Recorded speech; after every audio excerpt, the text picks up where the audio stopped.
Bismillahirrahmanirrahim. Dear students, Assalamu alaikum. Today our lecture is about protein for class first year biology. First we discuss about the learning objective. Today we want to understand the significance of amino acid in polypeptide chain and also discuss about the classification of protein and their role. First, we discuss about the signification of amino acid in polypeptide chain or protein. The specificity and sequence of amino acid is very important for the normal function of protein. For example, we consider the hemoglobin. The hemoglobin is a protein which is the oxygen carrying protein present in red blood cell. It is contain about 574 amino acids which are arranged in 4 polypeptide chains, 2 alpha chains and 2 beta chains. Each alpha chain contains 141 amino acids while each beta chain contains 146 amino acids. So total amino acids are present in hemoglobin is 574 amino acids. When the sequence of amino acids change in hemoglobin, then the oxygen carrying capability of red blood cell become decreased and the blood cell do not contain the oxygen and responsible for deficiency of oxygen. When the glutamic acid present in hemoglobin is replaced by valine amino acid, then the sickle cell anemia occurs. जब आपके पास haemoglobin की chains मौजूद है और ये आपने याद रखना है कि बीटा चेन के अंदर क्या होता है कि नॉर्मल कंडीशन में ग्लूटामिक एसिड मौजूद है, लेकिन जो आपका ग्लूटामिक एसिड है जिसे आप अमीनो एसिड कह रहे हैं ये रिप्लेस हो जाता है वैलीन अमीनो एसिड के साथ। इन सिकल सेल एनीमिया में ग्लूटामिक एसिड किसके साथ चेंज हो जाता है, वैलीन अमीनो एसिड के साथ चेंज हो जाता है, जिसकी वजह से क्या होता है कि जो आपकी हीमोग्लोबिन होती है, जो आपके रेड ब्लड सेल में हीमोग्लोबिन है, they are not able to carry the oxygen. अब जो हीमोग्लोबिन है वो क्या करेगी, जो सिकल सेल वाली हीमोग्लोबिन है वो ऑक्सीजन को कैरी नहीं करेगी, नॉर्मल फंक्शन नहीं करेगी और ऐसे पर्सन का क्या होगा, सर्वाइव करना क्या हो जाएगा, बहुत मुश्किल हो जाएगा और इसकी वजह से इवन डेथ भी काज हो सकती है। तो अब हम देखते हैं क्या होती है बेसिकली, इसको फर्दर डिस्कस करते हैं कि आपके पास नॉर्मल सीक्वेंस जो है बीटा चेन में वो क्या होती है, ग्लूटामिक एसिड मौजूद होता है। ये देखेंगे आपके पास long chain of polypeptide chain मौजूद है कि कौन सी बीटा चेन की नॉर्मल चेन मौजूद है, इधर ग्लूटामिक एसिड मौजूद होना चाहिए for the normal function of haemoglobin, ताकि ये इजीली कैरी कर सके ऑक्सीजन को। अब क्या होता है, जब आपके पास बीटा चेन ऑफ हीमोग्लोबिन में ग्लूटामिक एसिड की जगह वैलीन अमीनो एसिड आ जाती है तो आपकी जो हीमोग्लोबिन है वो नॉर्मल फंक्शन नहीं करती, ऑक्सीजन को कैरी नहीं करती और इसे हम क्या कहते हैं, सिकल सेल एनीमिया। और इसमें ऐसी चेंज को जिसमें एक आपकी सीक्वेंस क्या हो रही है, एक अमीनो एसिड चेंज हो रही है दूसरी अमीनो एसिड के साथ, ऐसी म्यूटेशन को हम क्या बोलते हैं, पॉइंट म्यूटेशन। सो ये एमसीक्यूज भी आ सकता है कि point mutation is responsible for sickle cell anaemia, कि जो सिकल सेल एनीमिया ये पूछ सकते हैं कि सिकल सेल एनीमिया में कौन सी म्यूटेशन होती है, तो पॉइंट म्यूटेशन अकर करती है। और आपने ये पूछ सकते हैं कि कौन सा एसिड चेंज होता है, तो glutamic acid is replace by the valine. Normal में हमेशा आपने याद रखना है कौन सा होता है, ग्लूटामिक एसिड होता है और वैलीन जो है वो आपका सिकल सेल एनीमिया में मौजूद होगा। तो ये तो था सिग्निफिकेंस ऑफ अमीनो एसिड्स के बारे में कि पॉलीपेप्टाइड चेन में इसकी क्या सिग्निफिकेंस है या प्रोटीन में इसकी क्या सिग्निफिकेंस है। अगर तो इसका सीक्वेंस चेंज हो जाए तो भी क्या होता है, प्रॉब्लम हो जाती है, वो अपना प्रॉपर फंक्शन नहीं परफॉर्म करेगी और जिसकी वजह से क्या होगा, कोई ना कोई डिसऑर्डर हो जाएगी। ये हेरिडिटी मटेरियल से भी हो सकता है, ये जेनेटिक काज भी हो सकती है। तो ये जो हेरिडिटी या जेनेटिक काज की वजह से हो रही है, ऐसी डिजीज़ जो है कॉन्टेजेनियस होती हैं। क्योंकि कॉन्टेजेनियस का मतलब ये होता है कि इनकी ट्रीटमेंट मुश्किल से होती है, ये डेंजरस होती हैं। तो लेकिन हम यहाँ पे जो फोकस, हमारा जो फोकस है वो मेन ये है कि sequence of amino acid is very important for the normal function of protein. तो सीक्वेंस जैसे चेंज होगा तो जिसकी वजह से जो नॉर्मल फंक्शन है प्रोटीन का वो परफॉर्म नहीं कर सकेगी और उसकी वजह से डिसऑर्डर हो जाएगा। और आपकी टेक्स्ट में भी हीमोग्लोबिन की एग्जांपल दी गई है, तो आपने ये बात याद रखनी है कि glutamic acid is replaced by the valine amino acid which is responsible for the sickle cell anemia. And which type of mutation is occur? Point mutation occur in beta chain of hemoglobin which is responsible for the sickle cell anemia. अब हम classification की बात करते हैं। On the basis of structure and shape they are classified into two groups, fibrous protein and globular protein. आपने ये बात याद रखनी है, फाइब्रस प्रोटीन को कैसे डिफाइन कर सकते हैं? Those protein which form the fibres are sheet like structure, these are called fibrous protein. और ग्लोबुलर प्रोटीन का फिर they are spherical in shape, spherical structure बनाती हैं, स्फेरिकल स्ट्रक्चर बनाती हैं, these are called globular protein.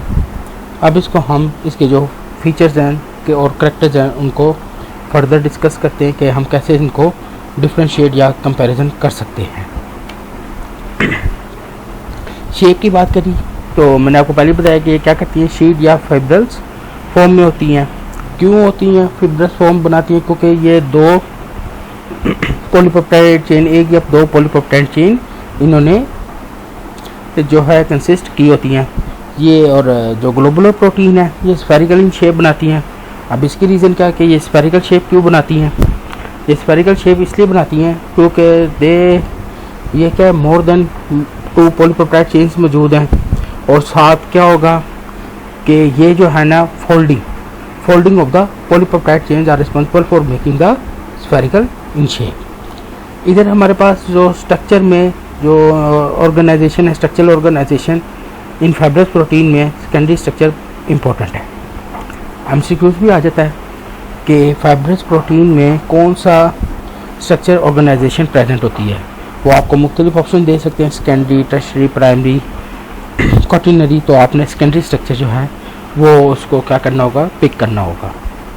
इसी तरह globular protein जो है उसके अंदर जो इम्पोर्टेंट जो है स्ट्रक्चर है, जारी बात है फोल्डिंग बना रही है, ज़्यादा फोल्डिंग होगी तो जिसकी वजह से जो स्ट्रक्चर कॉम्प्लिकेट हो जाएगा तो उसे हम बोलेंगे टर्शरी स्ट्रक्चर जो है इंपॉर्टेंट है। सोलबिलिटी की बात की जाए तो ये इनसोल्युबल इन वाटर है। और अगर हम देखें globular proteins they are soluble in water. जो अगर इनकी नेचर की बात की जाए तो they are non crystalline in nature, ये क्रिस्टल फॉर्म में एग्जिस्ट नहीं करती। जबकि आपके पास जो ग्लोबुलर प्रोटीन है ये क्रिस्टलाइन इन फॉर्म है, क्रिस्टलाइन इनकी नेचर है। अगर इनकी रोल की बात की जाए तो जितनी भी फाइब्रस प्रोटीन है दे हैव स्ट्रक्चरल रोल, ये बात याद रखनी है, दे हैव स्ट्रक्चरल रोल। और अगर ग्लोबुलर प्रोटीन की बात की जाए दे हैव फंक्शनल रोल्स। फिर इसके बाद अगर इनकी एग्जांपल्स को देखा जाए तो इसमें सिल्क फाइबर, मायोसिन, फिब्रिन और कैरेटीन मौजूद है। जबकि इधर जो है आपके पास एंजाइम, एंटीबायोटिक्स, हार्मोन्स और हीमोग्लोबिन मौजूद है, इसके एग्जांपल्स मौजूद हैं। तो ये तो था इसके फीचर्स के बारे में, इसके करैक्टर्स के बारे में कि ये कैसे जो हैं प्रेजेंट हैं और ये किस फॉर्म में प्रेजेंस होती हैं और उनकी क्या क्या एग्जांपल्स हैं और इनका क्या रोल है। आपके पास जो फाइब्रस प्रोटीन है उसका स्ट्रक्चरल रोल है, ये आपने याद रखना है। और जो आपके पास ग्लोबुलर प्रोटीन है उसका फंक्शनल रोल है। ये जिसे आपके हम कहते हैं हमारी जो हेयर्स मौजूद हैं, नेल्स मौजूद हैं। ये बेसिकली किस प्रोटीन के बने होंगे? ये फाइब्रस प्रोटीन के हैं। इसी तरह जो ये एंटीबायोटिक्स हैं, जो हमारे एंजाइम्स हमारी बॉडी के अंदर मौजूद हैं, ये सारे आपके ग्लोबुलर प्रोटीन्स हैं, ग्लोबुलर स्ट्रक्चर के बने हुए हैं। तो अब फर्दर इनका रोल को हम डिस्कस करते हैं। पहले हम जो है structural role of structural proteins की बात कर लेते हैं। तो आपको पता है कि जो आपके स्ट्रक्चरल प्रोटीन है, अब आपको ये क्वेश्चन यूँ भी आ सकता है कि right on the role of fibrous protein या right on the role of structural protein. तो ये आपने क्या बात हमेशा याद रखनी है कि अगर वो फाइब्रस प्रोटीन के क्वेश्चन करते तो भी आपने ये रोल लिखना होगा, और अगर वो आपसे स्ट्रक्चरल प्रोटीन के बारे में पूछ ले तो भी आपने फाइब्रस प्रोटीन को याद रखना और यही रोल लिखने होंगे। तो इससे आपने कंफ्यूज नहीं होना। अब सबसे पहले हमारे पास कोलिजन है। कोलिजन जो है वो हमारी जो मैट्रिक्स है, बोन और कार्टिलेज, जो आपकी हड्डी है, हड्डी के अंदर जो आपका जो मैट्रिक्स आप समझे, उसका जो बोन का अंदर का रीजन मौजूद होता है उसे हम मैट्रिक्स बोलते हैं। तो वो किसका कोलिजन का बना हुआ है, जिधर जो है जारी बात है कैल्शियम और मुख्तलिफ आयन डिपॉजिट होंगे ताकि बोन स्ट्रॉन्ग हो सके। इलास्टिन जो है वो भी क्या है, कनेक्टिव टिश्यू है जो टेंडेंस एंड लिगामेंट, टेंडेंस और लिगामेंट से बेसिकली बोन को अटैच करती हैं। जब ये बोन्स को बोन के साथ और बोन को मसल्स के साथ जो अटैचमेंट होती है, ये टेंडेंस और लिगामेंट्स की मदद से होती है। तो ये जो कनेक्टिव टिश्यूज बन रहे हैं वो इलास्टिन कनेक्टिव टिश्यू के बने होते हैं। तो और आपने ये बात याद रखनी है कि जो टेंडन है वो मसल को जॉइंट के साथ जोड़ती है। टेंडन क्या करती है, मसल को जो है बोन के साथ जोड़ देगी, और जो लिगामेंट है वो बोन टू बोन जो है कनेक्ट करती है। फिर इसके बाद, और ये जो दोनों कनेक्टिव टिश्यू है, टेंडन एंड लिगामेंट्स, ये किसके बने हुए हैं? इलास्टिन कनेक्टिव टिश्यू के बने हुए हैं। ठीक है, वो इलास्टिन इन नेचर के हैं। कैरेटिन्स जो है वो आपकी प्रोटेक्टिव कवरिंग से क्या मुराद है? यहाँ पे आपके जैसा नेल्स हैं, नेल्स किसके बने हुए हैं? आपके कैरेटिन के बने हुए हैं। आपके हेयर्स जो हैं कैरेटिन के बने हुए। ये जो बीग्स होगी, ये जो इसी तरह ये आप समझें, ये जिस तरह जानवर जो फुट से जो चलते हैं वो हो गए, फीडर्स हो गए, ये सारी चीज़ें जो हैं किसकी बनी हुई है? कैरेटिन्स की बनी हुई है। इसका फ़ायदा क्या है? अगर के बेसिकली क्या है, ये हमें प्रोटेक्शन प्रोवाइड करते हैं। ठीक है, और ये जो बेसिकली किस टिश्यू के बने हुए हैं? कैरेटिन के बने हुए हैं, कैरेटिन प्रोटीन के बने हुए हैं। फिर हिस्टोन की बात करें, हिस्टोन आपके पास, आपने अपने न्यूक्लिक एसिड के अंदर भी हिस्टोन प्रोटीन को पढ़ा है। ये बेसिक आपने पढ़ा है कि जो ये प्रोटीन है जिसके गिर्द क्या डीएनए रैप करता है, तो ये बेसिकली डीएनए और क्रोमोसोम का स्ट्रक्चर क्या बनाने में अरेंज करे जो है वो प्रेजेंट है। और आपने ये अपने न्यूक्लिक एसिड, जो हमारा प्रीवियस लेक्चर था जिसमें चाहे हमने न्यूक्लियस के बारे में पढ़ा था चैप्टर 1 में, उसमें हमने इसको जो है डिस्कस किया हुआ है कि हिस्टोन प्रोटीन्स क्या होती हैं। ये वो डीएनए में मौजूद होती हैं, और जो डीएनए के जो डबल हेलिकल स्ट्रक्चर जो बनता है, जो डीएनए है वो उसे क्या कहता है, रैप किया हुआ है, और ये क्या करती हैं, क्रोमोसोम की जो है बनाने में हेल्प करती हैं। तो ये तो था किसके बारे में, स्ट्रक्चरल प्रोटीन्स के बारे में। अब हम देख लेते हैं फंक्शनल प्रोटीन्स के बारे में या ग्लोबुलर प्रोटीन्स के बारे में। तो ये एंजाइम्स हैं। अब मुख्तलिफ एंजाइम्स हमारी बॉडी में प्रेजेंट है जो हमारे मेटाबॉलिज्म को कंट्रोल कर रहे हैं। हार्मोन्स हैं, डिफरेंट काइंड्स ऑफ हार्मोन्स जो हैं वो हमारी बॉडी क्या है, हार्मोन्स प्रोड्यूस होते हैं हमारी बॉडी में, जैसे कि हमारी जो डाइजेशन है, ब्लड प्रेशर है, ग्लूकोज लेवल है, वो क्या कंट्रोल कर रहे हैं ताकि हमारी बॉडी जो है नॉर्मल फंक्शन परफॉर्म कर सके। तो इसके बाद एंटीबायोटिक्स है। एंटीबायोटिक्स का फंक्शन क्या है कि जो हमारे बॉडी, हमारा ये जो वाइट ब्लड सेल्स है, ये इसमें ये एंटीजेंस के ख़िलाफ़ ये प्रोड्यूस होती हैं एंटीबॉडीज़, ताकि वो हमारी इम्यूनिटी को इंक्रीज़ करें। हीमोग्लोबिन का हम इसको जो है पहले भी डिस्कस कर चुके हैं कि ये रेड ब्लड सेल्स में मौजूद है और ऑक्सीजन को ट्रांसपोर्ट करने में हेल्प करती है। फिर फाइब्रोजिन के बारे में, फाइब्रोजिन जो है ब्लड प्लाज्मा में मौजूद है, जो बेसिकली क्या है कि ब्लड क्लोटिंग, अगर जहाँ पे भी ज़ख्म हो जाएगा या इंजरी आती है तो वहाँ पे ब्लड क्लोटिंग का प्रोसेस फाइब्रोजन की वजह से होगा। फिर आपके पास ओवलब्यूमिन एंड कैसीन है। ओवलब्यूमिन एग के अंदर, एग वाइट में, और कैसीन जो है वो मिल्क में प्रेजेंट है। ये दोनों भी प्रोटीन है और बेसिकली इनका क्या फंक्शन है, इन्होंने अमीनो एसिड स्टोर की होती हैं ताकि जो है ये प्रोटीन प्रोवाइड कर सकें ड्यूरिंग डेवलपमेंट। जो है वो जारी बात है मिल्क है और ये क्या है, ये इनके में प्रोटीन प्रेजेंट है ताकि ये जो है नरिशमेंट में इस्तेमाल हो सकें। तो ये तो था हमारा फंक्शनल प्रोटीन के बारे में कि या ग्लोबुलर प्रोटीन के बारे में कि ये कैसे हमारी बॉडी में डिफरेंट फंक्शंस परफॉर्म कर रही हैं।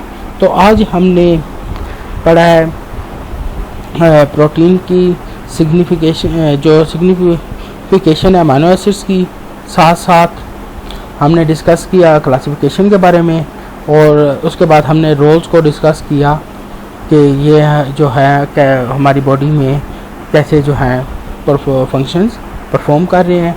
तो अब हमारा जो प्रोटीन का टॉपिक था वो कंप्लीट हो गया है। अब नेक्स्ट टाइम जो है हम लिपिड्स के बारे में पढ़ेंगे। Thank you.